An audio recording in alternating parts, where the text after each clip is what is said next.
framework that I like to use, which completely stole from Bezos, is what are you going to regret more? Spending the 10K and losing it all, or being safe with the 10K and going and doing what you're doing right now forever? For the person who only has $10,000 or can't really run or spend money on ads, it's about throwing your hats over the wall and forcing yourself into that situation. Yeah. And a good question is, if you had a gun to your head. Jesus, bro, you just pulled out a gun in our studio. We're dead. If you had a gun to your head and you had to get to six figures. This guy. In all seriousness, right? Everybody get down, get down, get down. Don't Shooter worry. in the building. It's not loaded. But if you had a gun to your head and you had to get to six figures, what would you do? If you're an agency owner, this is a must listen to episode. I got two of the youngest killers in the game, Matt Shields and Jared Curry. These guys are barely able to even drink alcohol. They're so young. And it's so cool to see them making six figures a month in their agencies together. I've seen these guys over the last 3.5 years grow from nothing to one of the biggest duos that I've seen in this space. And it's absolutely incredible to see their stories, how they came together, and the most important things that they did to grow their agencies so quickly. They literally snapped their fingers and all of a sudden their agency's at six figures every time that they do it. And so hopefully you guys get a lot of notes out of this. If you're an agency owner, this is a must listen to see how two kids that can barely drink alcohol are making multiple six figures a month running a marketing agency so quickly and doing it all from home. So with that being said, I hope you get a lot of value from this episode and I hope you enjoy it. What's up, everyone? We got two special young buck killers in the house today.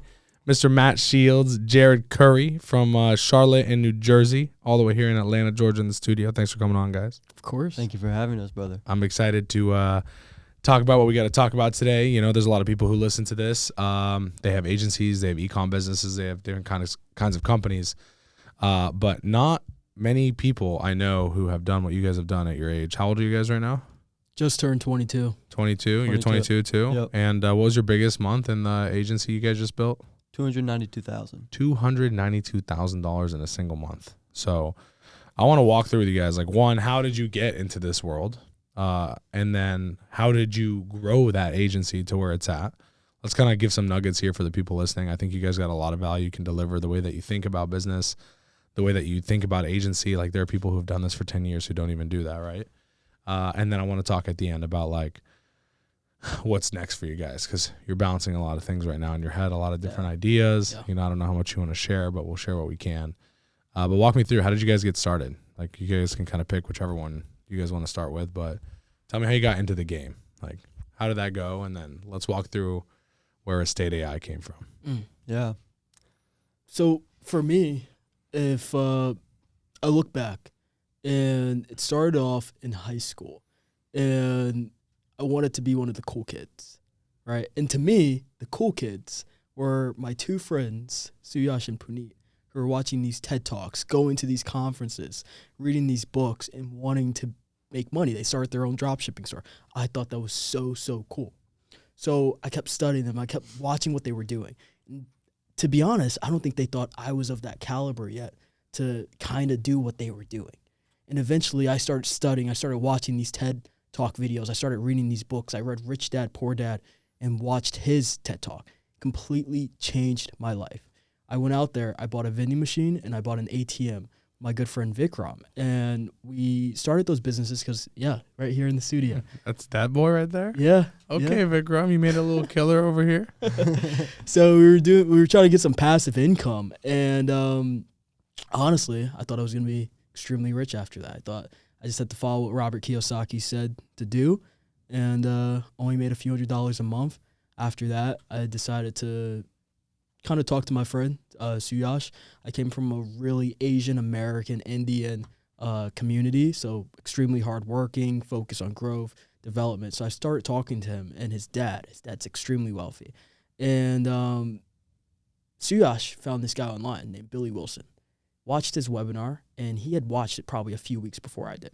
He had me watch it. I'm like, oh my goodness, this is great. It's about social media marketing, how to start an agency. Yeah. It was like $500 to buy the course. I didn't have the money to buy the course, used OPM, had to get a loan from my dad, still haven't paid him back to this I said day. OPM, got a loan from my dad. Get the fuck out of here. This guy sugarcoating it so professionally. Dad, give me $500. 0% interest, haven't paid it back. No terms. No terms at all. and I've definitely defaulted at this point. But it was honestly one of the best experiences ever. He gave me the money. My mom didn't want to. She was skeptical. She was a teacher in school. My dad owned the business. He owned funeral homes. So he kind of understood what I was doing, right? Yeah. Dove into it, and it changed my life. Started cold calling, got a first client 3 months into it, and the rest is history. And what was your first agency? What did you start in? I was doing everything and anything I could, anyone that would give me money. We started off with fitness. So we scaled up a fitness agency, took it to about $15,000 a month. I was actually in the same program Matt was in, and I was kind of looking up to him because he was at like $25,000 a month. Like, dude, how did you get there? And then COVID happened.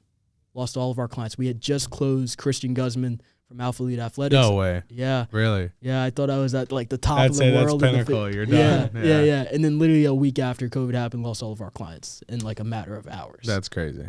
Yeah. Christian Guzman's a crazy close. Yeah. That's It's an insane flex. right. Yeah. And what about you, bro? How'd you get into it? Somewhat similar. I hated school growing up. So for me, I dropped out of school after 9th grade. That's Yeah. probably the craziest part of my story. I started getting into like programming and like developing. I really wanted to learn how to code. Did that for 2 weeks and hated it. I was terrible. I was so bad at it. But I learned through getting into the YouTube algorithm that you don't need to know how to code to make money through websites. So I started learning how to design websites. And then I realized that's fun, but it's a terrible business model. There's no recurring. It's just like one time, 1K. You knew this at that age? I had Yeah. no fucking clue at that age. Well, I'm like, oh shit, I could get paid for this. That's all that mattered to me. That's what I thought. And then I Yeah. was like, but if I sell somebody, I'm going to have to sell 10 people every month to make 10K. Then I'm going to have to sell another 10 people. And I hated sales. Yeah. So I wanted something recurring. But then I was in the YouTube algorithms. That was the best thing, just like looking into the space did for me, is it put me in the right position on YouTube. And then I started watching like these SMMA videos, these drop shipping videos. Eventually I find Billy Wilson and watch one of his videos, get hit with one of his ads, watch the same webinar that Jared watched, bought my parents' money, or borrowed my parents' money, my mom and my dad. And Same terms as Jared? Same. So mom put up 100 because she was skeptical. Dad put up 200. I put up 300. Nice. So I at least put up something. Nice. Taking notes, Jared? Hey, Yeah. I got an infinite return on investment. You're right. And you didn't Who's pay the it art back. of negotiator? You're right. You- I don't think I've paid him back either, which is kind of sad. But yeah, so I started an agency, gym agency, same thing as Jared. That's crazy. I was making, Why'd you guys both start gym agencies? Like, who told you to do that? Was that what Billy was teaching?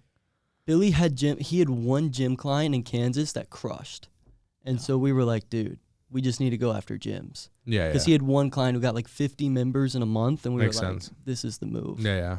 And so we both did gyms. I was doing 20K a month rev, 19K a month profit, just working like a slave.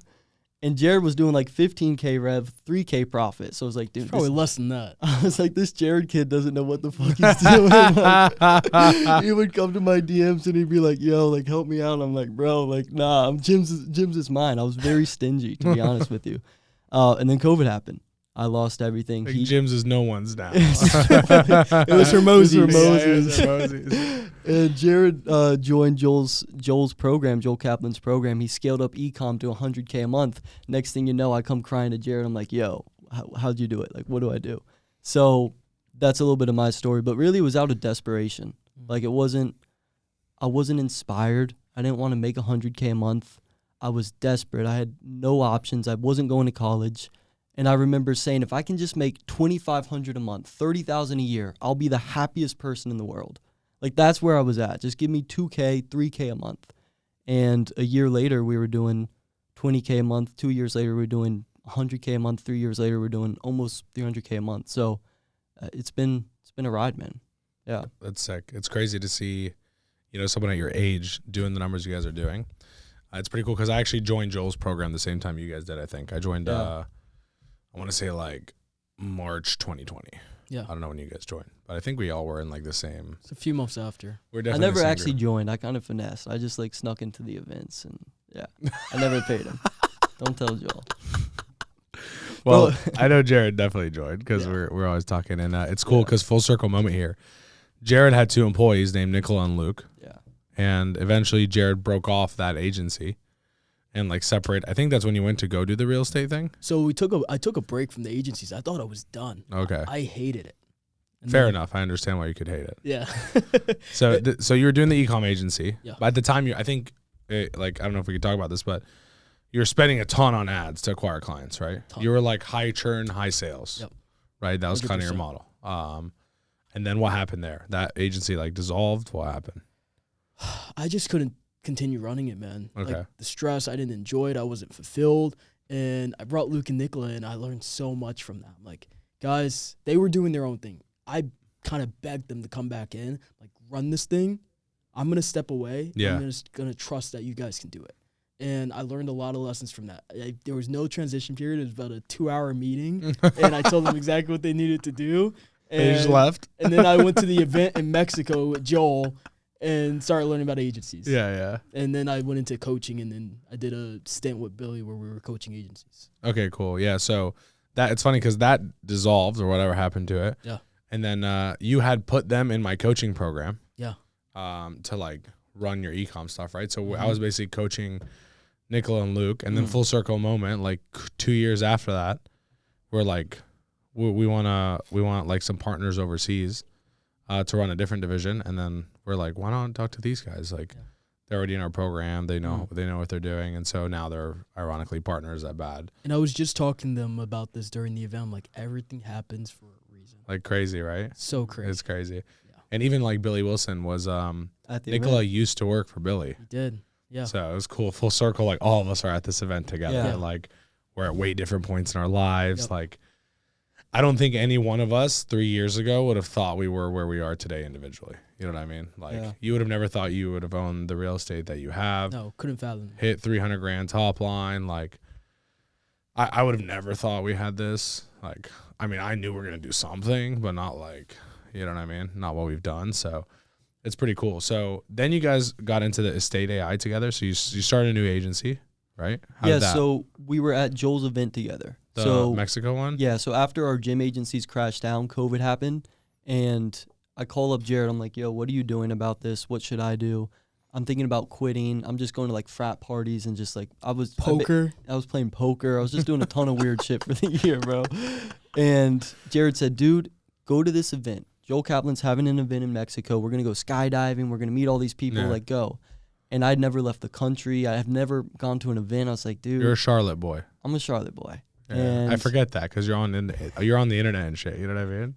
I forget you're just a straight up Charlotte boy. Waxhaw to be specific, bro. So he says, go to this event. I say, all right, dude, I'll go. He's a closer, bro. So Yeah. he closed me. He persuaded me. It's what he does. And it's what he does, as you could tell. And I go to the event. Jared and I meet. We go to the club. We go skydiving. We do all this fun stuff. And there was a pivotal moment in the event. I don't know if you remember this because I don't know if I've told this story. But there was a point where Sergio got up on stage with his, buff ass, and he was like, holy, dude, he's the most naturally jacked guy I've ever seen. insane. Naturally? Naturally is a strong word. Bro, naturally, guys. I talked to him. I'm like, Really?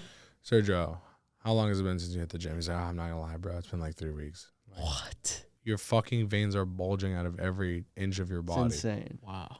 Yeah, no, he tells me, he's like, bro, I'm blessed. That's insane. That I'm is like, well. fuck his cousin is like uncle's like Albert Pujols or something. Oh, a really? baseball Yeah. player. I don't know.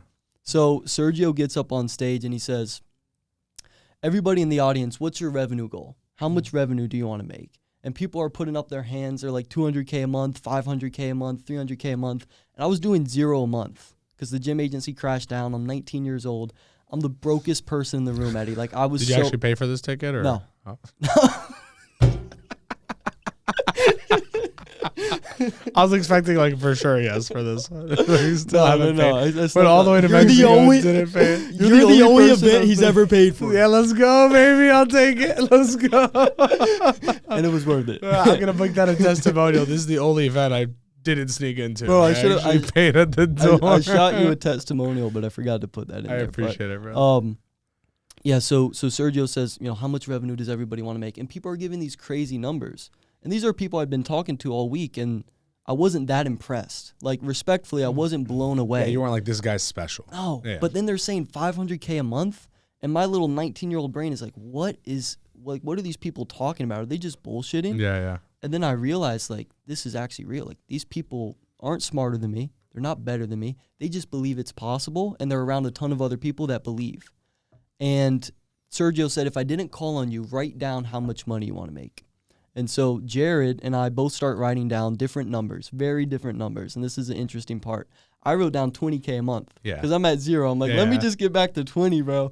Jared slides my notebook out of the way, just like throws it out of the way. He slides a piece of paper in front of me and he says, sign this. And he drops a pen. And it's his fancy ass president's signature.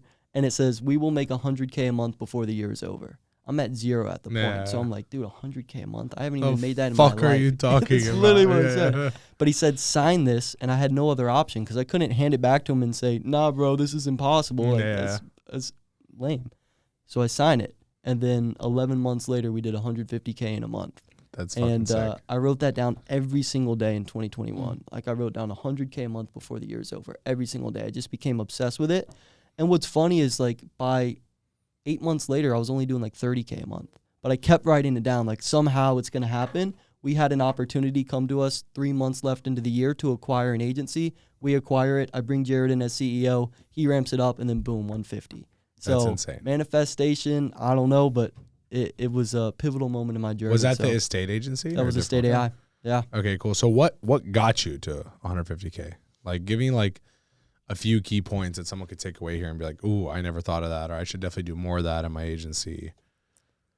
The biggest thing from my perspective is volume. And volume of appointments, volume of closers. You know my model, right? Yeah, I know your model. Pump. Exactly. Your model is pump. Closers, appointments, crazy. You know my model.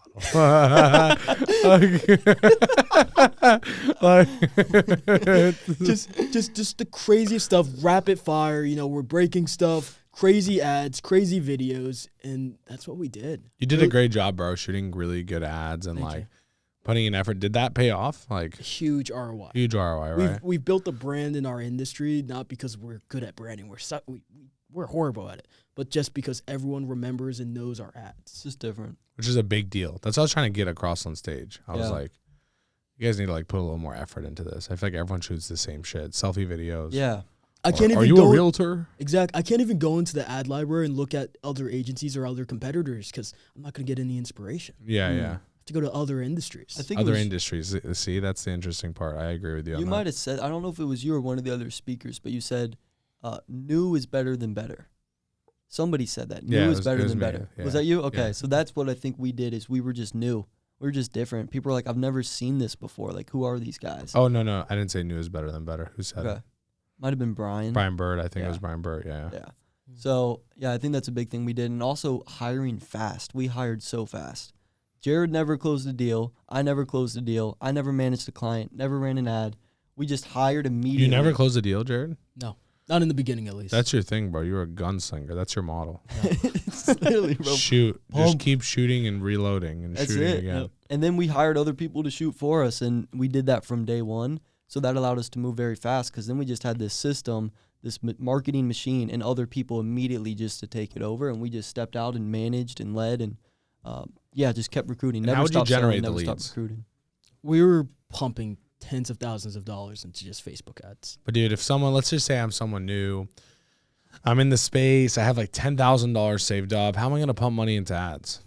Like, how am I going to do this? Give me a game plan here. So here's what's funny. We started off doing $1,000 a month in ads. And then I brought Jared in to be CEO, and he looked at it and he was like, why are we only spending $1,000 a month? Jared's model is $1,000 an hour.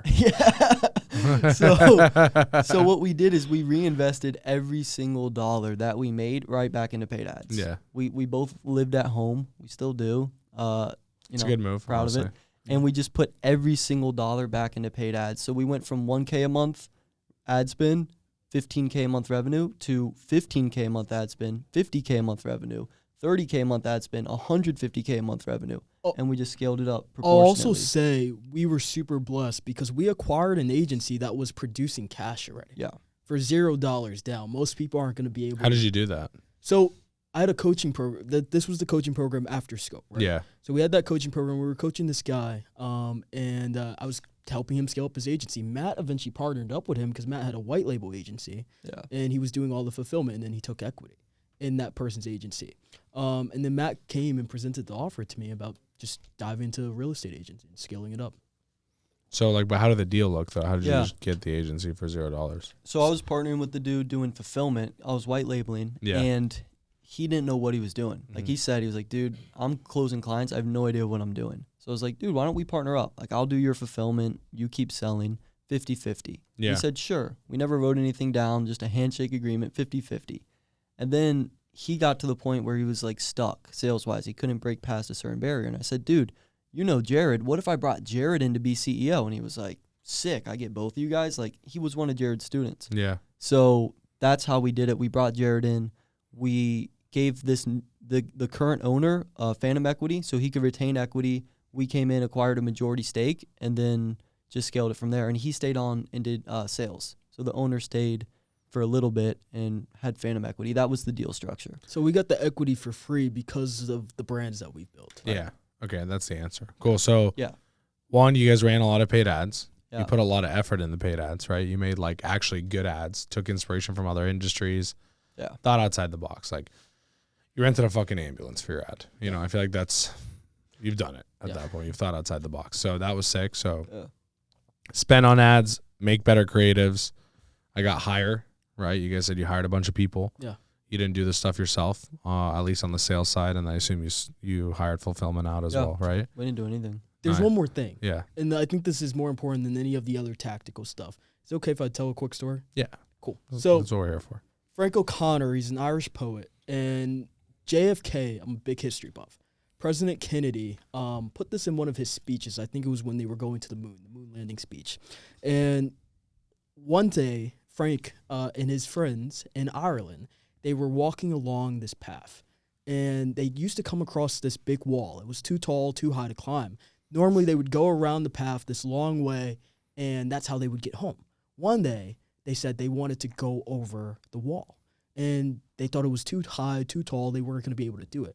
So what they decided to do was take their hats off that their moms made for them and threw them over the wall. And at that point, they knew that they weren't going to be able to go home without those hats. So they forced themselves over the wall. So I think Matt and I, we put ourselves in a situation where we threw our hats over the wall. We had no other option. He stopped his fulfillment company. I stopped coaching.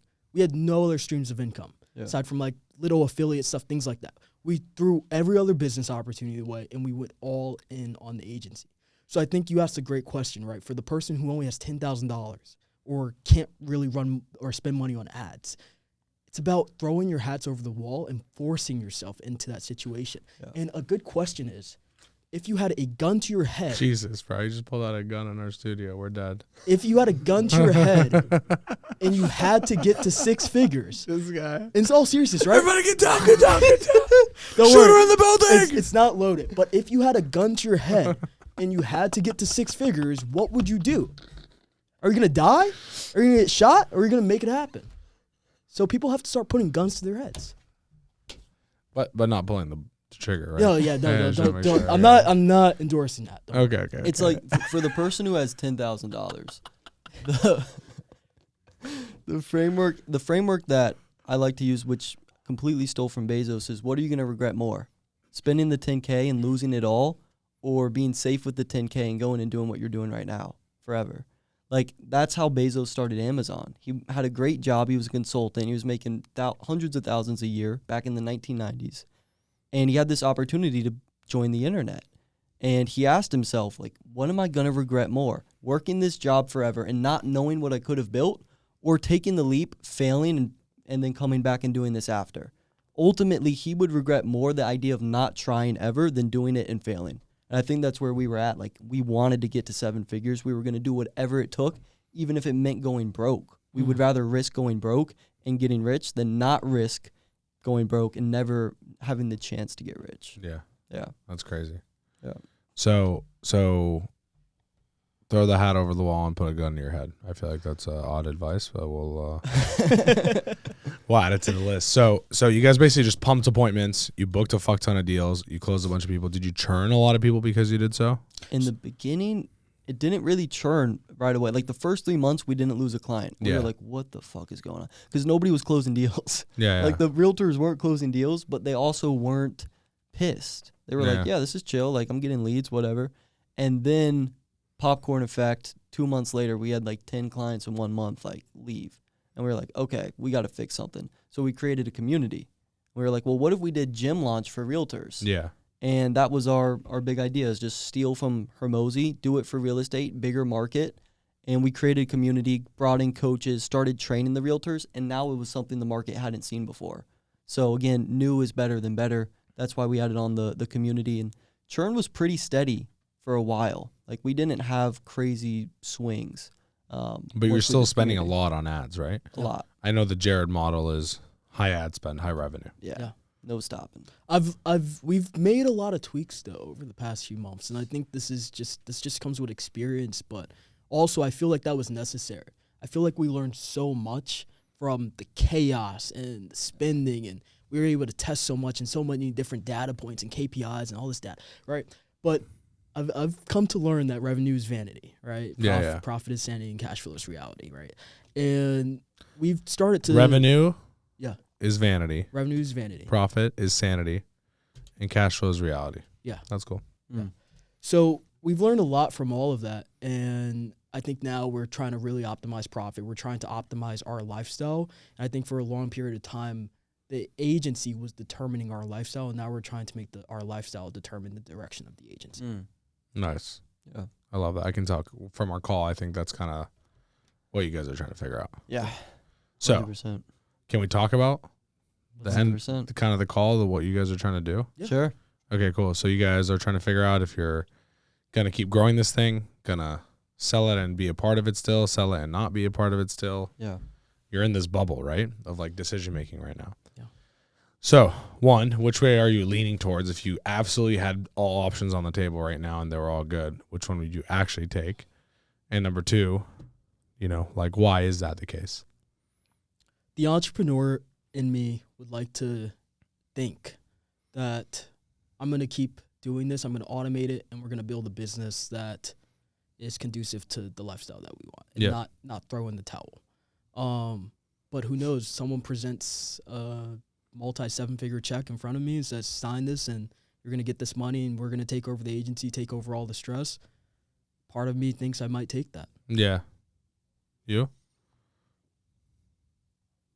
I'd probably agree. I think if we find the right buyer, we did talk to a buyer, but the buyer sucked.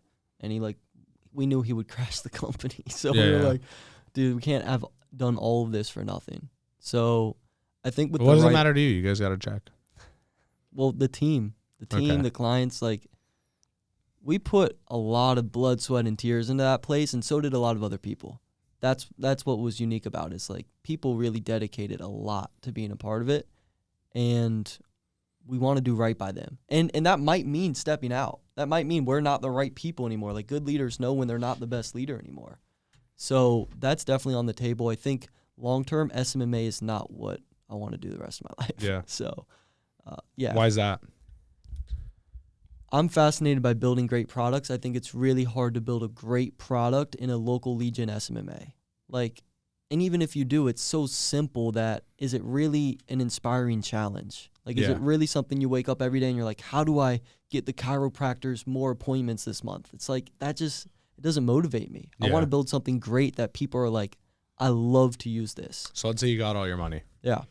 You're out. What would you guys actually do with it though? What would you do next? Start a software. Start a software? Yeah. So lose all the money again? Yeah. The risk. It's the risk. Have you started a software before? We were talking about this a little bit. Yes, and it went horribly bad, but I had never even built a successful business, so Okay, I didn't know fair what I enough. was doing. I'm just going to challenge you guys about the software. I wouldn't make it your only thing. I know you said that to me. It's Yeah. interesting advice. It's interesting advice. I just think your chances of if 9 out of 10 businesses fail in their first year, I would say 99 out of 100 softwares fail. Yeah, that's probably even higher. in a weird way. I think that's what's so exciting to me about it is how hard it is. I get that. It's like why I bought the chicken franchise, not because it's hard, but it's like an achievement that I could tack on to my list of experiences. Right. If I took it, scaled it, and sold it, and it was insane. Like that'd be like a cool achievement that I did. You know what I mean? It would be. It'd be so unique. It'd separate you from all these gurus. Yeah, which is the same with a software company, right? That's why I built two. I built two software companies. I just realized that unless I was the full driving factor of the sales and revenue side, it was never going to do what it was supposed to do, even though I spent 2 years on the product making it perfect. So it's kind of a weird place because like you're not making money, number one. So you're not going to make money for a while. You're going to just sink money. Yeah. And then number two, I think unless you have a lot of funding to hire some sick, insane guys, unless you're the one driving the sales, like actually worrying about like getting appointments, booking calls, getting on calls, closing demos, like it's not going to move itself the way that you think it will. It's not as simple as an agency for that reason. And so just something to be considerate of. If you do go down that route, I obviously wish you the best. But like you need to drive revenue. Like that needs to be your role. You can't be like the product guy. I promise you, like knowing you two too, like gunslinger over here. You know what I mean? It would be a new position for me for sure. But my thing is like, what else am I gonna do? Start another agency? Start a coaching program? Start a portfolio of agencies? Like, why is it got to be an agency? I mean, why don't you just get into real estate? Like, there's a million things to do. Yeah, I guess none of them interest me. Yeah, no, I agree with you, which is why I think like chaotically, you guys a year later will just end up starting another agency. So, you know, here's what you'll do. I can already see the writing on the wall. You start a software company, and then you're like, well, our software is for agencies, so we should coach agencies. And then you start coaching agencies, and then all of a sudden, you guys are like, we're really good at growing a software. Why don't we start a software company for agents, an agency for software companies? So I can see your whole fucking rabbit hole spiral right back to where you guys are, knowing you do, dude. The interesting thing is, Matt and I are very like, we're totally different. It's like polar opposites. Only thing that's the same about us is our skin color, bro. Let's go. We're like identical twins. You're both white, I can tell you.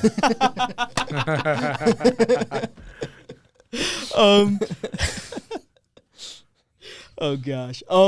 But in all seriousness, the route I want to go is a little bit different than what Matt wants to do. And I think what he wants to do is actually really, really cool. But I'm thinking about what would I be in 10 years from now?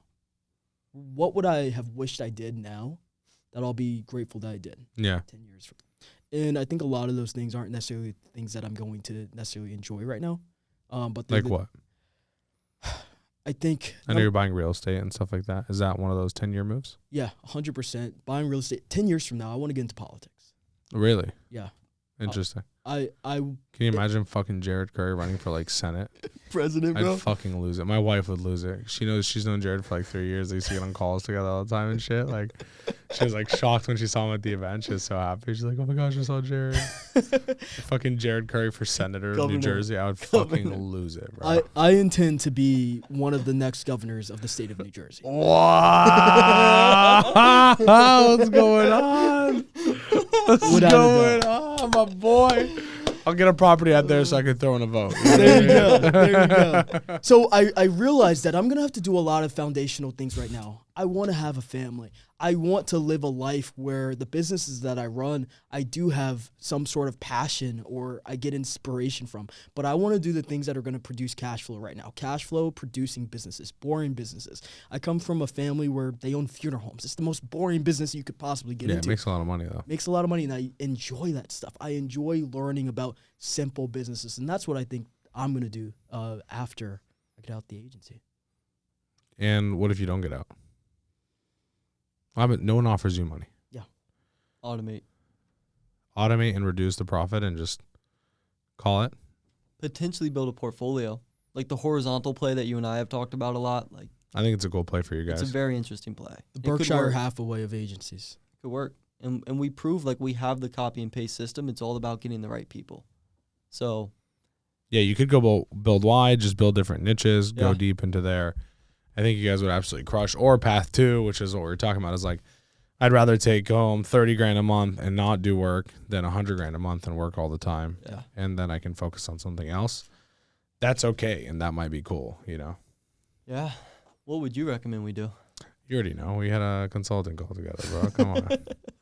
You already know where I'm at. Yeah. I hope you guys, figure it out and and do well and crush it. And I'm excited to see what your next steps are. And when that time comes, we should do a follow-up episode and kind of see where it's gone. You know, hopefully by like the age of 26, Jared's the governor of I lost New all York. my money in software. You're like, I'm pissed broke. I got a job with Eddie now. And Hey, and what would be Jared's the like, worst thing? Jared's like, I'm sucking cock once a week just so I can get to the top and finally be the governor of New Jersey. You know what I mean? Whatever it takes, bro. I got to hit my goals.